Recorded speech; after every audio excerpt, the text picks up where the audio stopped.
Good evening. Following recent revelations of alleged fraudulent practices involving several local financial institutions, the Private Sector Organization of Jamaica, PSOJ, is pleading with the government to move quickly to strengthen regulators in the financial services sector. The PSOJ stated in a media release yesterday that these activities are of grave concern given the devastating impact that corporate malfeasance can have on all areas of society. PSOJ welcomed the remedial steps that are currently being pursued by the impacted institutions and the regulatory and oversight bodies. They added that it looks forward to the appropriate disclosure of results from the ongoing investigations, pointing out the importance of the gatekeeper role played by regulators in protecting Jamaica's financial ecosystem from instances of misappropriation, misconduct, or illegal activity under the Financial Institutions Act 1992, the Bank of Jamaica Act 1960, and the Proceeds of Crime Act 2007.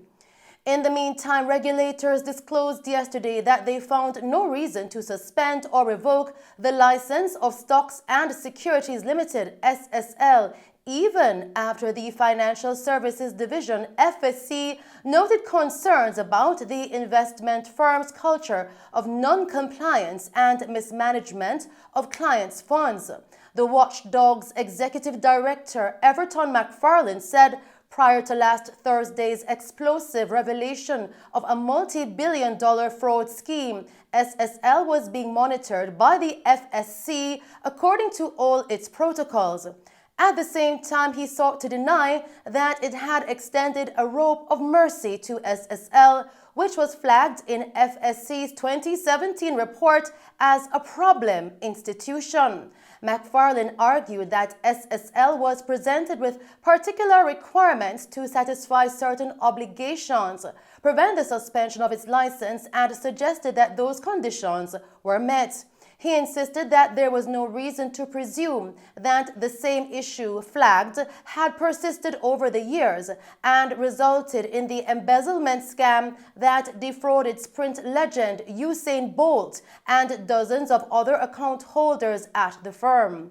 And in a Mello TV news update, as the financial institution's operations come under the magnifying glass, the executive director of the Financial Services Commission, FSC, Mr. Everton McFarlane, has resigned effective immediately. Mello TV will bring you more in subsequent newscasts.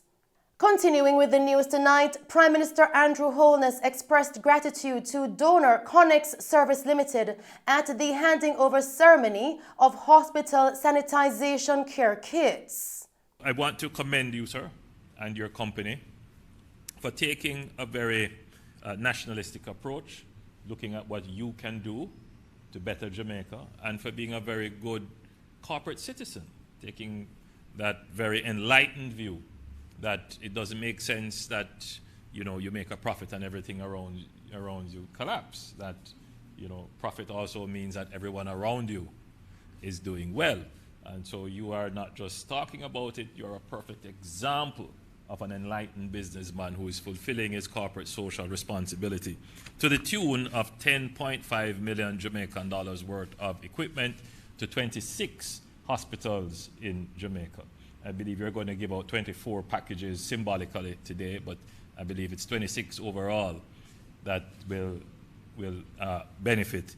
And so I encourage you that if you can do more, please, sir, do more. And I take the opportunity to encourage other corporate entities as well to follow your example. State Minister in the Ministry of Health and Wellness, Juliet Cuthbert Flynn, was pleased to be a part of the $10.5 million donation. So today I'm pleased to be a part of this $10.5 million donation of 24 care packages for our hospitals. Thank you. To aid in the fight against viral and bacterial infections. This item includes sanitizers, sanitizer dispensers, sanitizer mats, and other similar hygiene supplies. Essentially, these provisions will support the availability of sanitary and hygiene supplies at the point of care. With this donation comes a timely reminder about the importance of preventative measures, and we see the numbers going up, right? And so we need to continue to make sure that we're protecting ourselves. Hospitals, we know, must be sterile environments in these spaces. Hand hygiene and overall cleanliness are non-negotiable. These supplies will go a far way, sir, in preventing cross-contamination and diminishing the spread of germs, viruses, and bacteria throughout our facilities. It is especially important that such supplies are readily available at the point of care, which refers to the place where these elements come together: the patient, the healthcare worker, and the care treatment involving interaction with the patient and their surrounding. As we continue with the news tonight, today marked the 43rd staging of the prayer breakfast at the Jamaica Pegasus Hotel, where Governor General Sir Patrick Allen emphasized and reminded persons that Jamaica is God's land. We cannot deny that Jamaicans can pray. Therefore, it is only fitting that leaders from all sectors of society gather in unity to pray for our country, to present our leaders, and to commit our efforts or hopes for the new year, and to supplicate to our eternal Father for his blessings. This year, the prayer emphasis and theme is strengthening communities through peace, justice, and forgiveness. This speaks to the heart of Jamaica's sustainable development and growth objectives. I say this because bringing the focus to our communities is a proven method of long-term impact and engagement. No entertainment permits will be issued. This, according to the police in the parish, for people who have a history of participating in lottery scams, as well as for areas where crime is on the rise.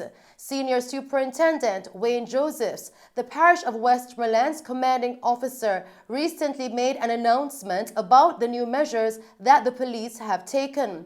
According to Superintendent Josephs, the police have been providing more entertainment permits recently, but they have made it clear to promoters that no permits will be granted for any areas where there is a high level of criminal activity. Superintendent Josephs stated it is in the best interest of the people that crimes are not committed in their communities in order for them to be able to host entertainment events. Most of the times when persons cannot reach persons in their community, they normally find them at a dance or a party. And sometimes they are not the only person that are killed. So other persons sometimes become collateral damage in the process. So we also know, because I still have, and maybe the municipality might see some people coming back to collect their money that they paid, because we give them letters. So there are some that we turn down. And because you see, there are some criteria that has to be met before I sign any permit for any entertainment event. And these are the venue that it is supposed to be held. It must be an adequate venue. It also must not be situated within any community or area where we are having high levels of crime. The person who is applying for that permit, the character, the background of that person. So if you're a scammer, I'm not signing no permit for it.